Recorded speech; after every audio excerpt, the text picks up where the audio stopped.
Gente, boa noite. Eu que agradeço o convite do Musa. É um prazer estar aqui para falar com vocês a respeito desse tema.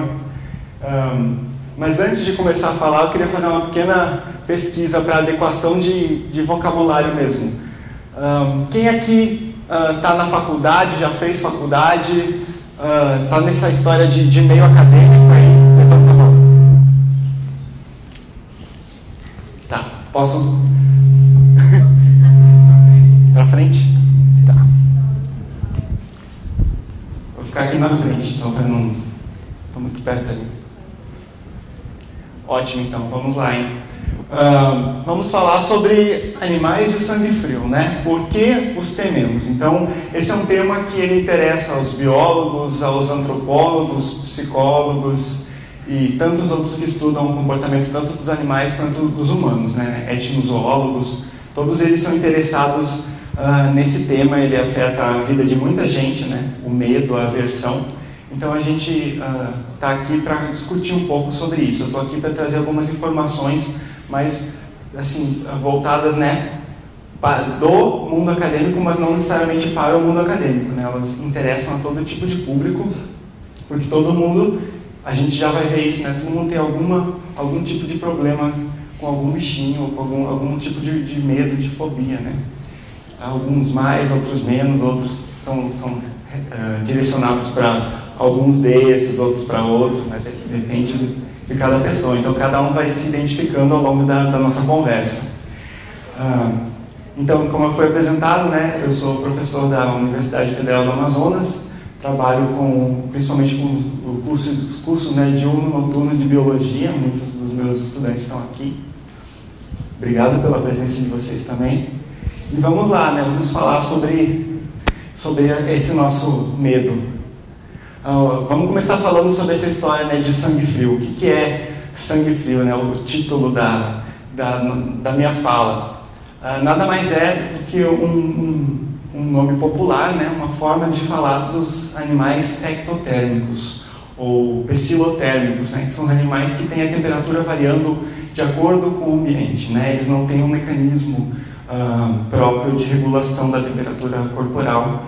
Por isso eles são considerados, né, chamados de sangue frio. Então é uma forma mais popular de se referir a esses animais, e ela também é acaba sendo um pouco pejorativa pelo fato da gente associar sangue frio com falta de emoções, falta de sentimentos. Isso tudo já vem do encontro da fama de alguns desses animais que têm sangue frio, né, que são pecilotérmicos. Então é sobre isso que eu gostaria de falar na noite de hoje, né? Aqui a gente tem algumas imagens, então, né, mostrando a temperatura, né, de infravermelho, né, como é que é a temperatura desses animais em relação a, por exemplo, uma mão humana. Então tem uma serpente aqui que está enrolada em uma mão, né, aqui também, e você vê que as cores elas são sempre mais frias, então por isso que se chama sangue frio. Mas esses animais também podem atingir temperaturas mais altas do que a gente se eles estiverem sob o sol, por exemplo. Então a amplitude de temperaturas é mais ampla normalmente, e nós, né, mamíferos, as aves também, a gente gasta muita energia para manter a temperatura constante do jeito que a gente tem, né, cerca de 36 graus. Então esses animais eles usam toda a maquinaria metabólica deles para coisa melhor do que ficar regulando a temperatura, né? Então eles têm outras estratégias, né? E eles representam, na verdade, a grande maioria dos animais que a gente tem, né? Não são só as cobras nem os lagartos que têm o sangue frio. Todos os invertebrados, insetos também, a temperatura deles varia junto com o meio, né? Com o ambiente que eles estão. Então essa história de sangue frio não pode ser só aplicada ao pessoal de má fama, né? Então, eu vou falar um pouco sobre herpetologia, né? Que é o estudo, que é a área de pesquisa a qual eu me dedico, né? E é por isso que eu estou aqui para falar de animais de sangue frio, basicamente, porque o pessoal se reconhecendo aí na foto, né? Aqui, por exemplo, é o curso de herpetologia, né? O pessoal que semana passada estava comigo na floresta, dando uma olhada nesses bichos todos, né? Aqui sou eu, aqui está a jiboia. Então, a herpetologia é o estudo dos anfíbios e répteis, né? É a sub-área da zoologia que se dedica ao estudo desses animais, né? Anfíbios e répteis, aqueles animais que se arrastam, né? Herpetus vem de aquele que se arrasta, logia e estudo, né? E é por isso que eu resolvi falar desses animais, porque a gente estuda então animais de sangue frio, e muitos deles, né, quando eu estou em palestras, ou estou dando aula, ou estou conversando com as pessoas, logo vem aquela reação, né, imediatamente vem aquela reação de pavor, de medo. Nossa, você trabalha com esses bichos são maus, esses bichos são nojentos, eu quero que eles desapareçam da face da terra, eu quero que eles sumam, não estou nem aí para eles, vocês ficam procurando, deixa eles quietos, né, no mínimo, né, ou então mata quando encontrar. É mais ou menos todo esse tipo de reação, quem trabalha com herpetologia já ouviu alguma vez ou diversas vezes, né? Então é uma questão a ser tratada, e eu acho que eu, como não sou nem psicólogo, nem sou antropólogo, nem sou filósofo para falar sobre isso, né? Vai ser uma conversa na visão de um biólogo, né? Uma pessoa que gosta, que tem interesse, curiosidade a respeito desses organismos e tem interesse também na conservação deles, né? A gente vai falar sobre isso um pouco mais para frente. Então, só apresentando a minha área de pesquisa para vocês, para entender um pouco por que eu estou falando a respeito desses bichos hoje, né? Eu vou começar introduzindo essa questão com o conceito de biofilia de Edward Wilson, que é justamente o contrário daquilo que eu estava falando para vocês. De acordo com a hipótese da biofilia, que ela foi proposta por esse biólogo aqui, que talvez seja o maior biólogo que nós temos vivo ainda, né, nesse nosso mundo, é que os indivíduos humanos, eles têm uma propensão a gostar daquilo que é natural, daquilo que é natureza. Isso vai desde o nosso comportamento em ter uma plantinha dentro de casa, até se sentir relaxado num ambiente de campo aberto, ou então de criar animais de estimação, né? A gente tem uma propensão a gostar do mundo natural, a precisar do mundo natural, que é inata, que é evolutiva, que a gente tem uma propensão a isso, todos já sabiam. Mas, de alguma forma, o Edward Wilson ele propôs que essa propensão, esse gosto pela natureza, ele ultrapassa fronteiras geográficas, ele é amplo, ele é irrestrito entre os humanos. Então, ele acredita que essa biofilia, né, quando ele propôs, lá em 84, teria uma base genética, que teria uma base, então, que seria algo que nasceu com a gente. Ele não tinha nenhuma evidência direta disso, né? Mas ele propôs a hipótese para que ela fosse testada a partir dessa proposição, né? Por pesquisadores que viessem a se interessar pelo tema depois. Então, esse livro Biofilia é que introduziu o conceito, né? E esse livro seguinte, que ele ajudou também a editar, são os primeiros trabalhos que vêm analisando isso e que justamente colocam também o conceito de biofobia, que seria aquela biofilia inversa, aqueles animais, aquelas coisas, ambientes naturais, incluindo as florestas, né, que não são tão atraentes para nós humanos, por algum motivo, que também parece ser evolutivo. Então, eu recomendo a vocês que estão interessados nesse assunto, né, de afeto pela natureza, dar uma olhada nessas publicações. Mas eu vou apresentar aqui para vocês nessa noite alguns dos trabalhos que testam as principais premissas da biofilia, né, e da biofobia também, né, como é que é essa relação tão dual da gente de gostar de alguns bichos e não gostar de outros. E quais são as implicações disso, né, para a nossa vida e para a conservação desses animais também. Né, então, por exemplo, um dos estudos que sucederam, que é mais recente, né, de 2012, mostrou que crianças, por exemplo, têm mais interesse em animais de verdade do que por brinquedos, né, por ursinhos de pelúcia ou de plástico ou qualquer outro material, né. Então aqui vocês podem ver, esse gráfico aqui, ele está mostrando diferentes tipos de animais, aqui nessa região aqui os animais e aqui os brinquedos. E aqui a gente vê o interesse, né, das crianças em relação a cada um desse tipo de objeto, né, de atrativo, e também de adultos em preto, dos pais dessas crianças, né. E a gente vê então que todos os animais atraíram mais, né, quando expostos, né, a crianças e seus pais, atraíram mais a atenção das pessoas, né, e o interesse, as conversas, os comentários, do que objetos que fossem inanimados. A gente vê também um segundo achado interessante desse estudo aqui, que mostra que quando acompanhadas dos pais, as crianças tendem a ter mais interesse pelos animais, né? Então a gente tem também uma questão de pedagógica, né? Uma questão de uma função dos pais em atrair, né, as crianças a terem esse contato. Elas seguem muito o que os adultos estão fazendo, então elas têm uma capacidade de imitar o comportamento, principalmente nas primeiras fases de vida, né, de imitar o comportamento dos adultos, principalmente de seus pais. Então isso mostra também uma transmissão cultural, né, ao longo da vida do indivíduo de se apropriar daquilo que ela está experimentando, que ela está vivenciando junto com os pais dela, né.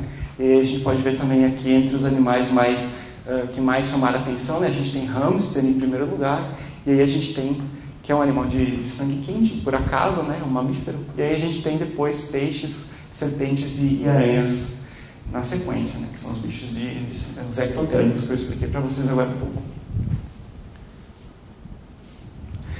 Adultos também têm propensão a gostar dos animais e até fazer algumas loucuras por eles, né? Um caso recente que vocês devem ter acompanhado na mídia foi a invasão do Instituto Royal, né?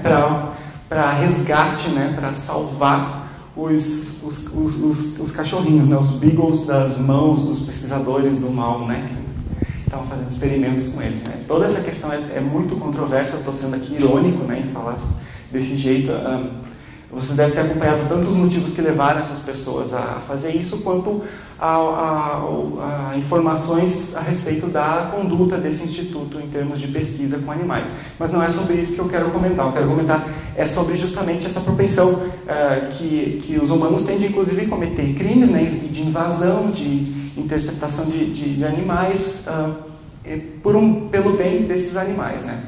Pelo bem desses cachorros, que é pelo menos o que eles acreditavam, né? As pessoas que fizeram isso com certeza queriam o bem desses cachorros. Isso não é muita dúvida, né? A questão é se eles tinham razão em ter feito isso ou não. Mas a gente tem aí um exemplo, então, que se enquadraria, né, nos moldes na teoria da biofilia de Edward Wilson. Porém, animais em pesquisa dificilmente cachorros são usados em pesquisa, né? A gente tem a maior parte dos animais de laboratório utilizados em experimentação animal, seja lá qual for o propósito, são animais como peixes, como pequenos mamíferos, hamsters, né? E esses, né, nunca haviam sido resgatados dessa forma, né?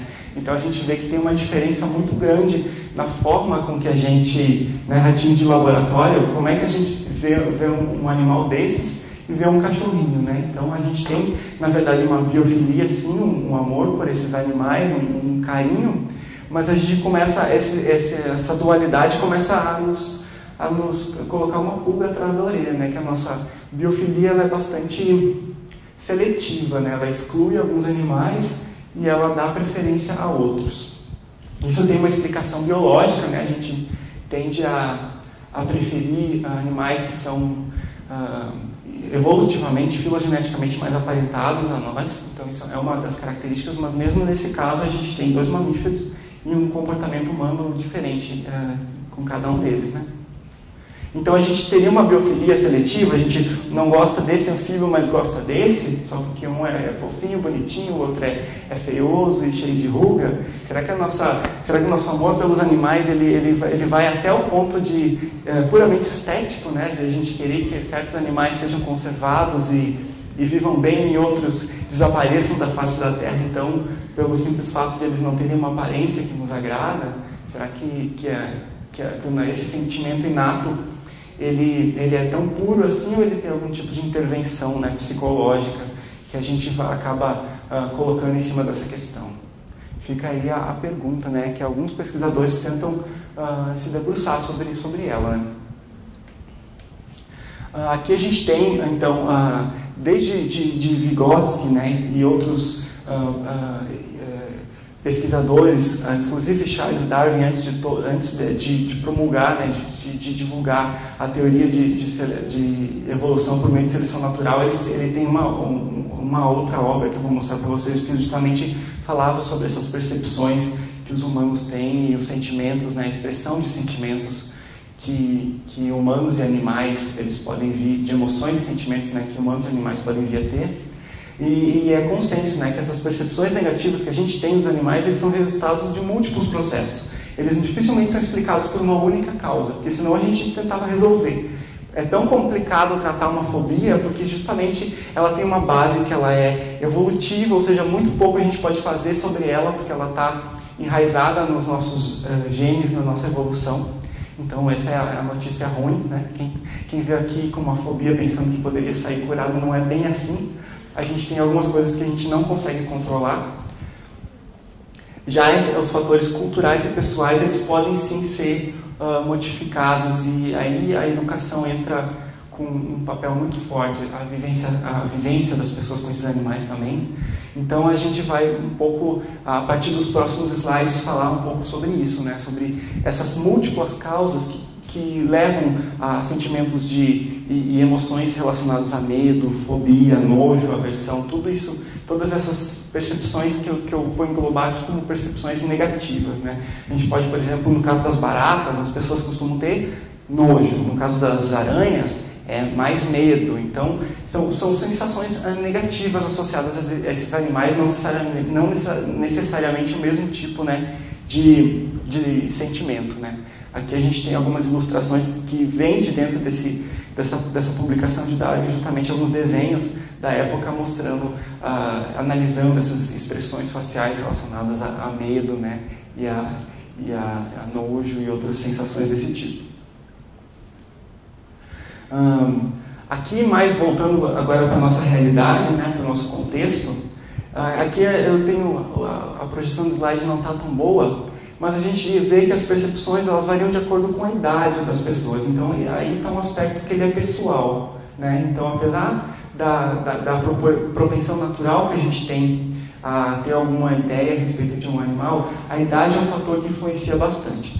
Por exemplo, aqui no entorno da Reserva Duque, aqui em Manaus, a gente tem comunidades, né, que interagem bastante com esse meio, né, com essa APA, com essa área de preservação que ela é gerenciada agora pelo INPA, né? E aí o Emerson Pontes, que é um estudante de graduação em biologia, ele fez um estudo para saber as percepções desses estudantes de escolas municipais aqui de Manaus a respeito do que eles pensavam, né, sobre dois grupos que evocam essas percepções negativas, que são os anfíbios e os escorpiões. O que ele percebeu é que as percepções elas variam de certa forma com a idade.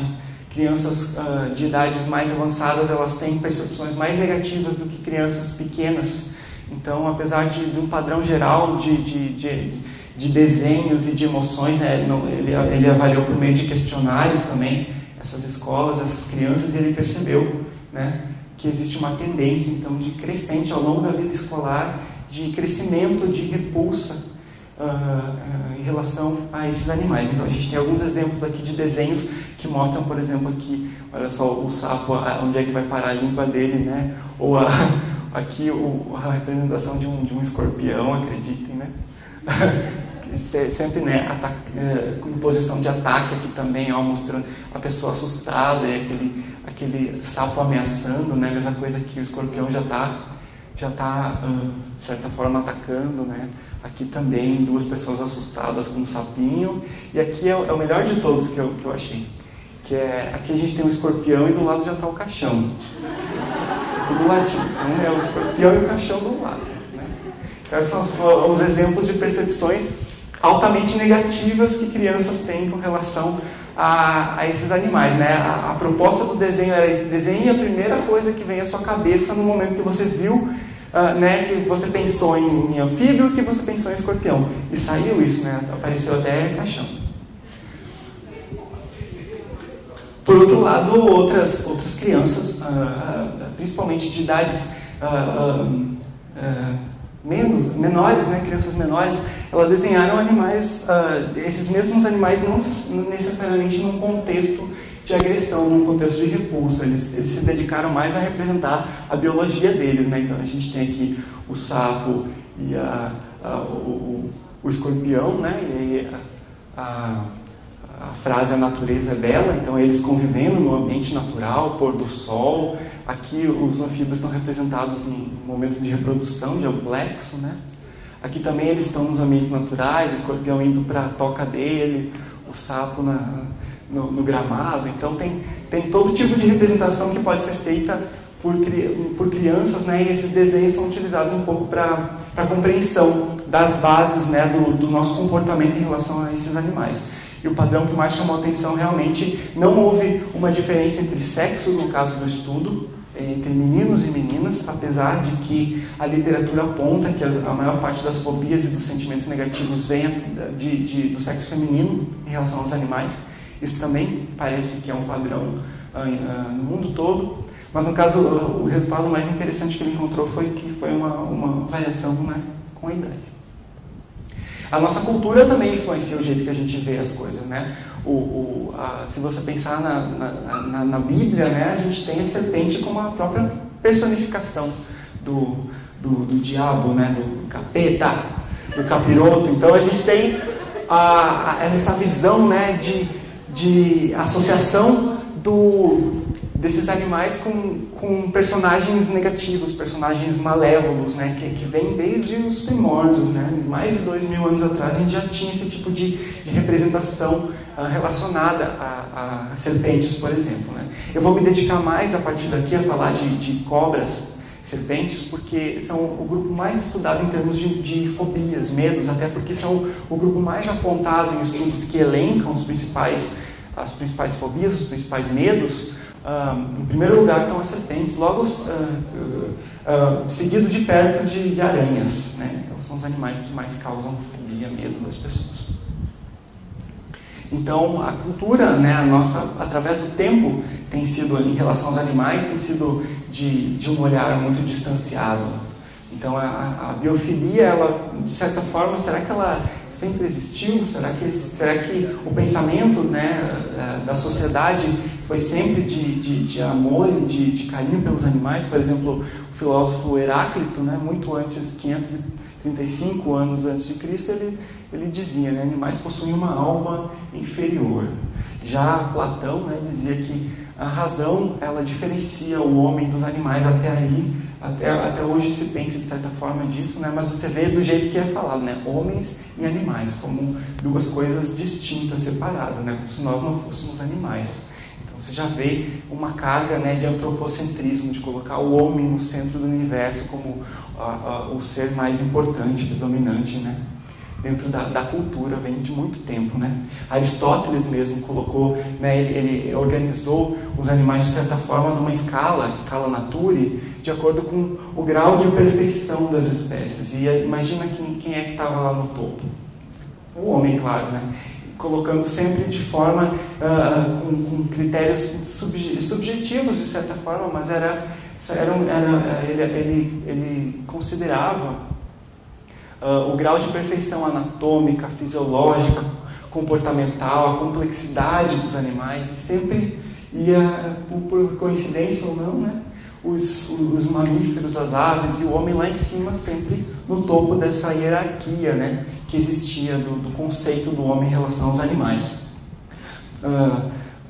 Tomás de Aquino, outro exemplo, já né, numa época mais obscura da nossa história, né, a gente tem que o homem é a natureza racional. Só o homem é capaz de entender os desejos de Deus. Então, por isso que os homens são superiores, né? Uma fase que a igreja tinha já bastante influência a respeito do pensamento do homem em relação ao mundo natural. A gente teve uma forte ligação, né, do homem como o filho direto de Deus, né, feito à imagem dele, né?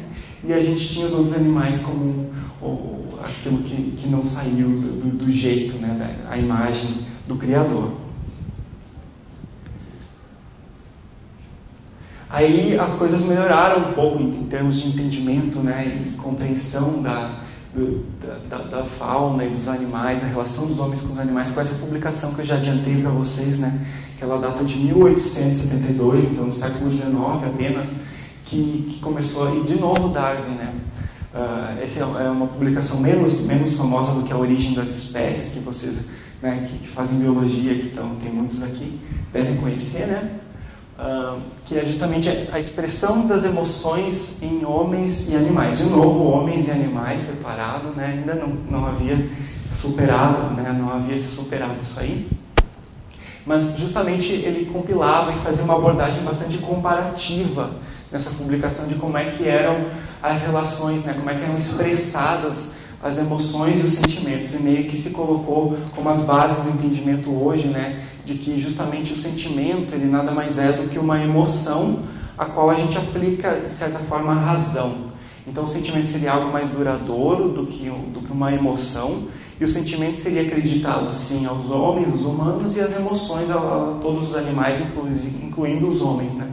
Então a gente teria essa dualidade que ainda atualmente ela é defendida na literatura, então, que os animais não teriam sentimento. Quem tem cachorro em casa duvida do que eu estou falando, né? Gatinho de estimação, mas é o que se tem, né? O sentimento precisa ter razão, e também ela é exclusiva dos homens, né? De acordo com várias linhas de pensamento. Então isso é uma coisa para vocês pensarem, né? Até onde vai a razão e a emoção no reino animal também. Então, depois ainda, né, um pouco antes, na verdade, da publicação de Darwin, a gente teve uma ideia de que as percepções elas poderiam nascer com a gente, ou seja, a gente poderia ter uma base inata, né? Não se sabia nada de genética na época, mas se imaginava, né? Então, houve uma mudança dos pensamentos, por exemplo, de John Locke no século XVII para o século XVIII, né, em que se pensava que a mente de um recém-nascido era vazia, então todas as concepções que você teria a partir do seu nascimento seriam adquiridas a partir do seu aprendizado, das suas experiências ao longo da sua vida.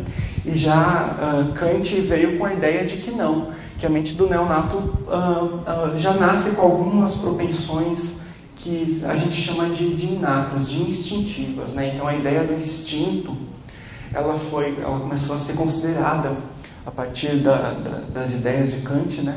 E que ajuda um pouco a gente a entender qual é o papel desses sentimentos e dessas percepções que nascem com a gente. Aí a gente, estudos mais recentes têm mostrado justamente isso que eu estou falando para você, que Kant dizia, né? E aí estudos mais recentes, esse de 2008, mostra que crianças, por exemplo, muito novinhas, submetidas a jogos em que elas tinham que detectar. Aqui vocês estão vendo uma criança numa tela de computador, né? E ela é submetida então a 6 desenhos, onde a gente tem 9 desenhos, onde em 8 deles a gente tem imagens de flores, e um deles tem uma serpente, tem uma cobra lá. E aí se pede para essa criança apontar, né, onde é que aquela cobra está. E aí se percebeu que cobras em meio a flores são detectadas muito mais rápido por crianças recém-nascidas do que flores em meio a 8 cobras, por exemplo, né, quando você inverte as cartinhas do jogo. Então você tem aqui nesse gráfico à direita, vocês podem ver que crianças elas têm uma latência, então um tempo de resposta, né, para detectar a cobra, que ela é sempre inferior ao tempo de encontrar figuras que não são de cobras. Então, mesmo sem ter recebido uma educação formal, sem ter contato com qualquer tipo de serpente ao longo da vida deles, eles já detectavam mais rápido serpentes do que outros tipos de figuras, né? Isso indica então que de alguma forma nós temos uma capacidade que é inata, né? Que é instintiva desde muito pequeninos de detectar, de ver, encontrar serpentes em meio a outros objetos, né? E também depende de experiências anteriores. Eles replicaram esse estudo em um ambiente que ele é urbano e em um ambiente que esse é o urbano e esse é o rural, né? Então você tem a idade, né? Então quanto maior a idade da criança, mais rápido ela detecta, né? Uma questão de habilidade mesmo, né? Motora e cognitiva das crianças, mas a curva ela é idêntica, né? Então nesse caso são crianças indianas que elas foram submetidas a testes mostrando leões e mostrando serpentes, né? Que seriam, no caso, predadores naturais que ocorrem na região, no país. E aí as crianças de áreas que são rurais, né? já devem ter havido, né, presume-se que elas tenham contato com esses animais, e as urbanas não. E mesmo assim o formato, né, da curva é muito parecido. Então, independente de onde você se cria, você rapidamente detecta o perigo, né, em meio a outras figuras, a outras representações. Então é isso que esse gráfico aqui está mostrando, né? A gente tem o tempo de resposta, a idade aqui, em áreas diferentes, num outro lado do mundo, né? E a gente tem ainda uma consistência em relação a essa propensão, né, independente de cultura, independente de experiência, de detectar estímulos que são potencialmente nocivos, né? No caso, animais que podem fazer algum mal.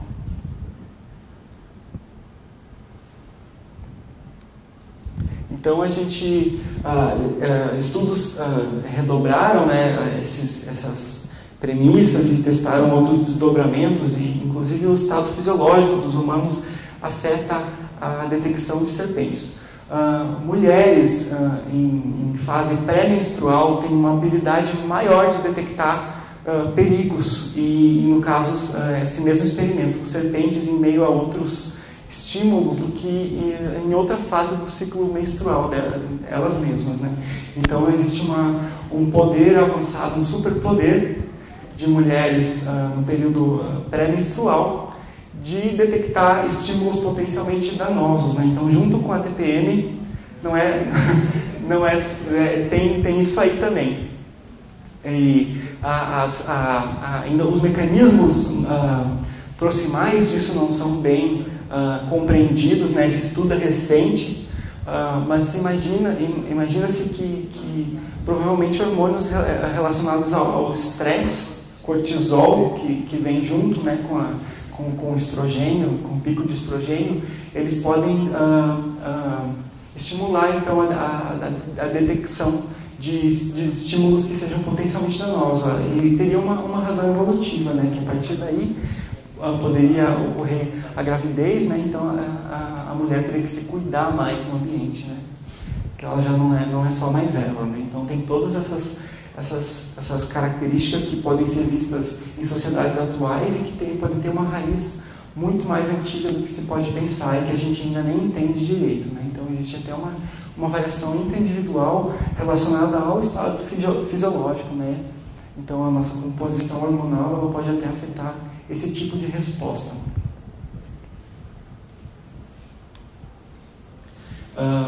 Outro estudo mostrou que humanos, crianças no caso, elas são capazes também de detectar serpentes mais rápido quando elas estão enrodilhadas em posição de ataque do que quando elas estão descansando com o corpo estendido, né? Então elas foram submetidas a imagens de serpentes em posição de ataque, né?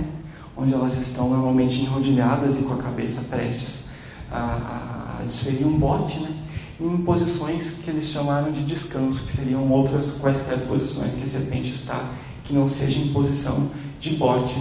E o tempo para você detectar essa serpente em meio a outros objetos que foram apresentados às crianças foi menor quando a serpente está em posição de ataque, que são essas barras vermelhas aqui. Então foi observado também que o tempo de reação, né, dos humanos ele foi reduzido quando você via um animal que ele pode potencialmente gerar um perigo, e quando ele estava em posição, né, de perigo também, oferecendo algum tipo de perigo que foi interpretado, né, pelas pessoas objetos do estudo, né.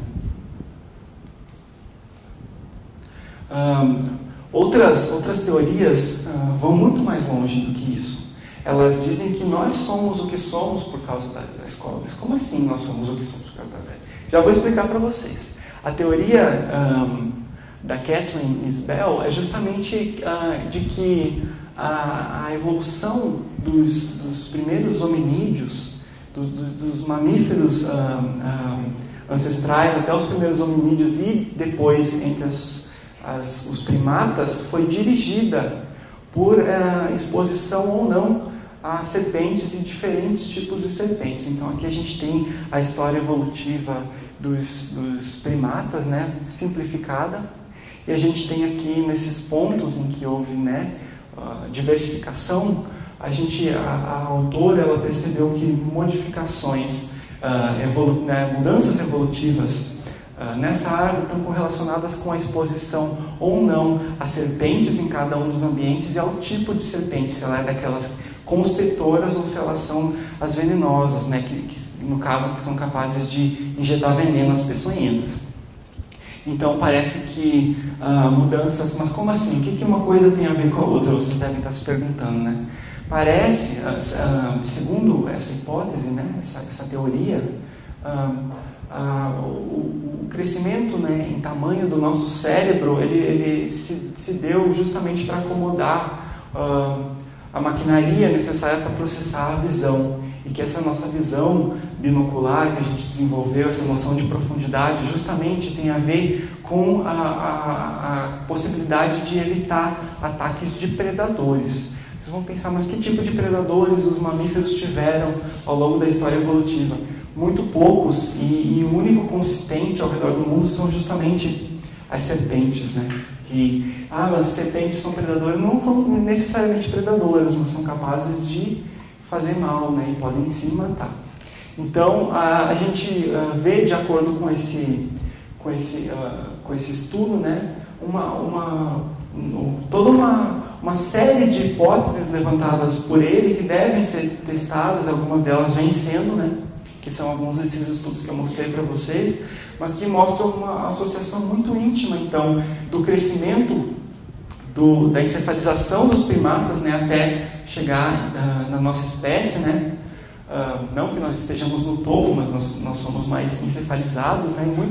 Muita desse crescimento do cérebro foi para comportar órgãos relacionados à percepção visual, e que essa percepção visual teve uma relação com a presença de estímulos potencialmente perigosos no ambiente, né? Então, é toda uma série de correlações, né, com base em fisiologia, bioquímica, genética, morfoanatomia, que foi apresentado nesse estudo e que foi testado depois. Algumas coisas continuam firmes, né? Então a pesquisa continua.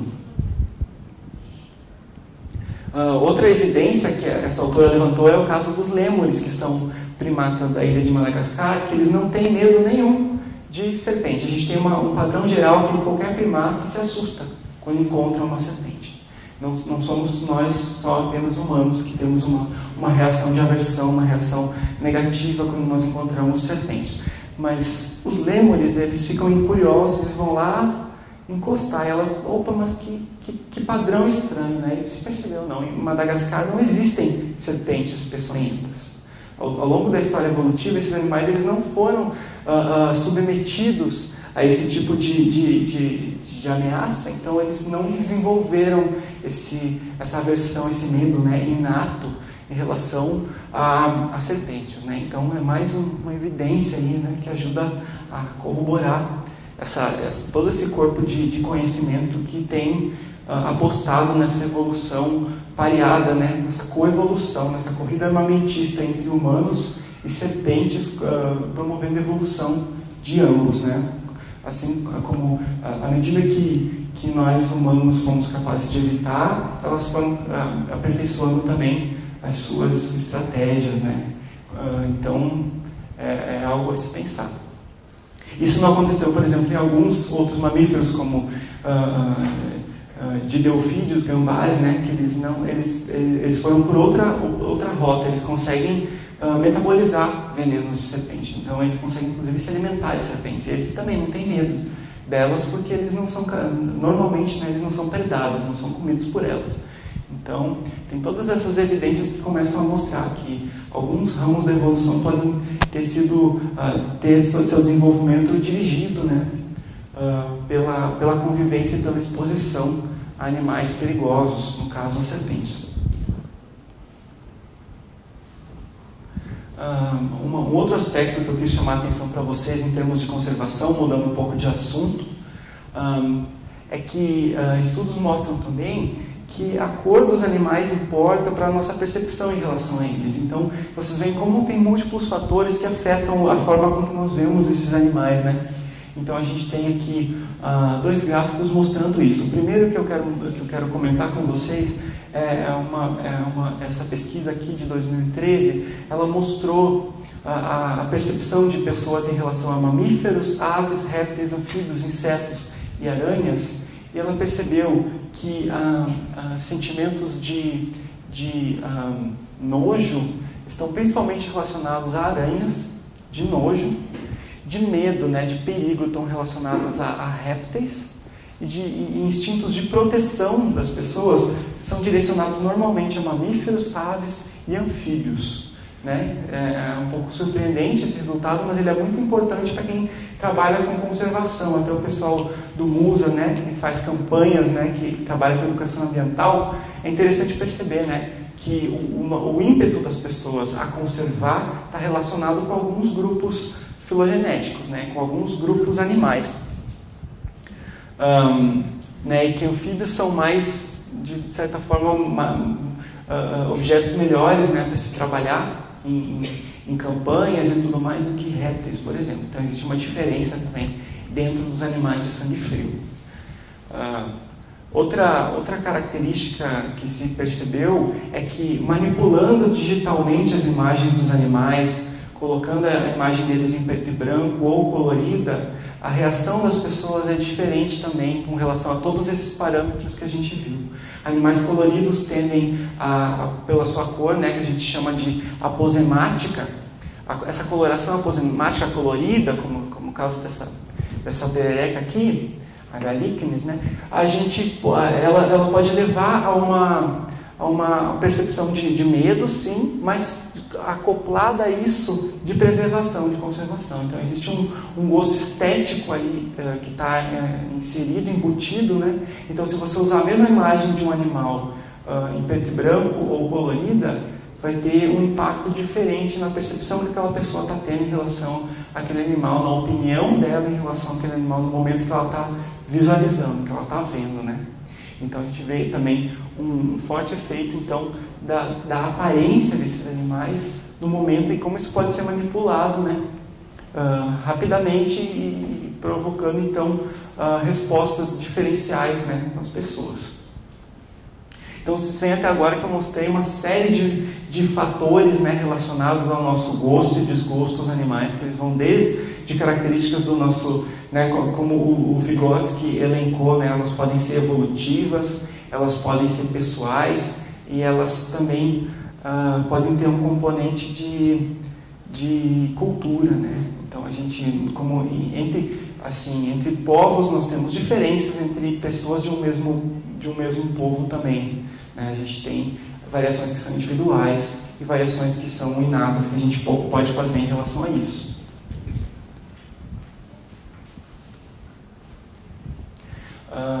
Lembrando, né, isso vem bem a calhar nesse momento, que justamente os animais ectotérmicos, eles figuram entre os mais ameaçados, né? Se a gente vê aqui uma lista só dos vertebrados, a gente vê que as maiores porcentagens de animais ameaçados dentro de vertebrados são os peixes, os anfíbios e os répteis, com os animais de sangue quente, as aves e os mamíferos em quarto e quinto, né? Então, dos 5 grandes grupos de vertebrados, a gente tem a maior grau de ameaça justamente dentro desses animais. Então, mais uma importância, né? Um fator a ser considerado em estratégias de sensibilização do público, né? Em geral, de prestar atenção em algumas características, em alguns aspectos que podem mudar bastante a percepção que nós temos em relação a esses animais. Claro que o principal motivo do declínio, né, do perigo desses animais não está no dia a dia, né, não está nos pequenos atos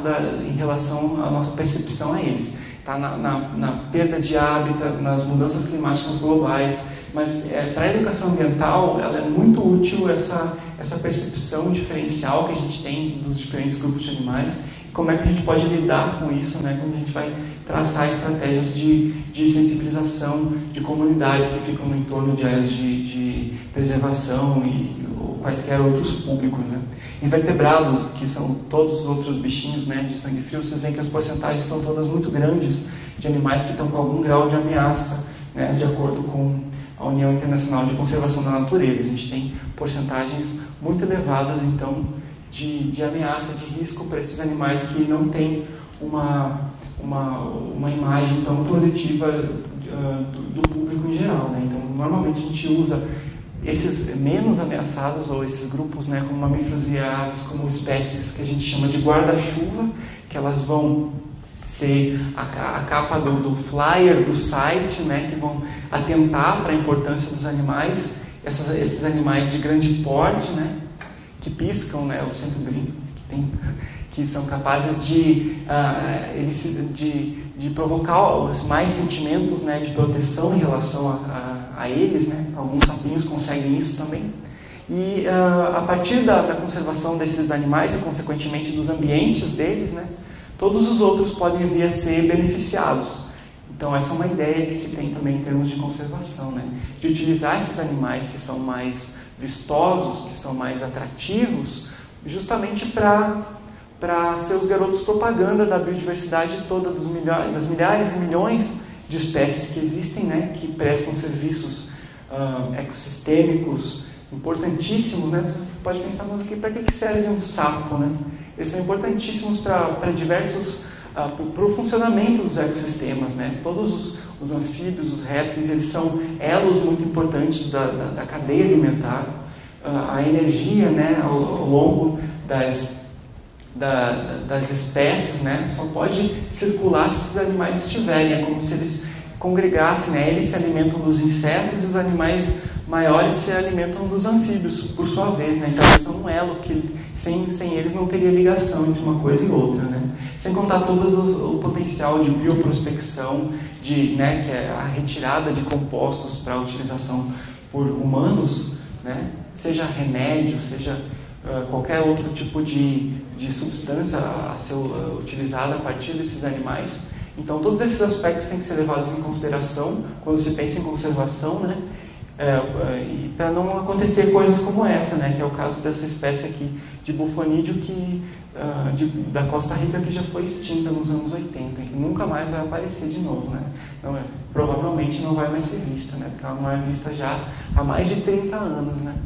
E assim acontece com várias espécies de animais. A gente tem uma taxa de extinção bastante elevada atual entre esses grupos que eu comentei com vocês, né, da epitofauna. Então é uma preocupação muito grande que se tem a respeito da conservação e da sensibilização do público em geral em relação a esses grupos. Então, eu queria ressaltar aqui algumas iniciativas locais aqui executadas, né, no nosso contexto em Manaus, que são que eu considero exemplares, né, no sentido de divulgação desses animais em relação ao público em geral, como vocês viram, 2/3, né, da nossa versão é pessoal, é cultural. Então a gente pode mexer em muito da percepção que as pessoas têm em relação aos animais. Então, por exemplo, né, aqui em Manaus a gente tem o próprio Musa, né, que tem um trabalho muito interessante, muito bacana, como essa exposição aqui sobre sapos, peixes e musgos, ou o jogo online, o jogo do Cururu, onde você pode aprender, né, e jogar, associar as espécies com as suas vocalizações. Próprios guias, né, conhecendo a biodiversidade, divulgando elas, guias que sejam facilmente manipuláveis, atrativos para jovens, né, levam também a um conhecimento melhor da epitofauna. Tem também uma base de dados na internet também, a Sapoteca, que ela é interessante, vocês podem procurar na internet, onde você pode ver uma série de imagens e de sons desses animais também. Então são algumas iniciativas locais que a gente pode ver aqui no município na cidade, né, na nossa cidade, que podem dar uma luz em relação ao que pode ser feito no caso dos anfíbios, né, e pode ser replicado também para outros grupos animais que apresentam alguma taxa de rejeição, né, porque a gente vê que muito da nossa rejeição em relação a esses grupos se dá por conta do desconhecimento. A partir do momento que você aprende a respeito da diversidade, da biologia, da beleza de formas, de cores desses grupos animais, você tem você convive com esses animais, né, de alguma forma, a sua percepção em relação a eles se altera bastante. Eu posso atestar isso comigo e com relação às pessoas que eu conheço, que trabalham comigo, né? Muitos de nós éramos crianças que não tinham interesse nenhum por anfíbios, por exemplo, por répteis, né? Mas a partir do momento que a gente começa a conhecê-los e a estudá-los, o nosso interesse ele aumenta muito, né? E aí toda aquela parte mística, todos aqueles mitos, aquelas informações erradas, né, a respeito dos animais, aquela noção de índole, de maldade que a gente tem em relação aos animais acaba desaparecendo. Isso pode ser visto em alguns exemplos, né? Como essa menininha, né, é um caso interessante, ela foi criada sem amiguinhos, né, praticamente no continente africano.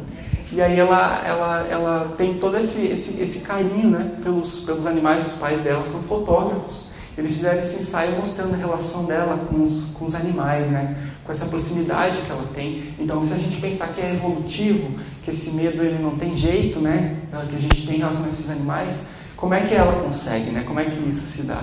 Então, eu acho que esses 2/3 da raiz do nosso medo, né, que são os componentes culturais e pessoais de experiência, eles podem ser, ao invés de reforçados, como normalmente acabam sendo, eles podem ser reduzidos, né?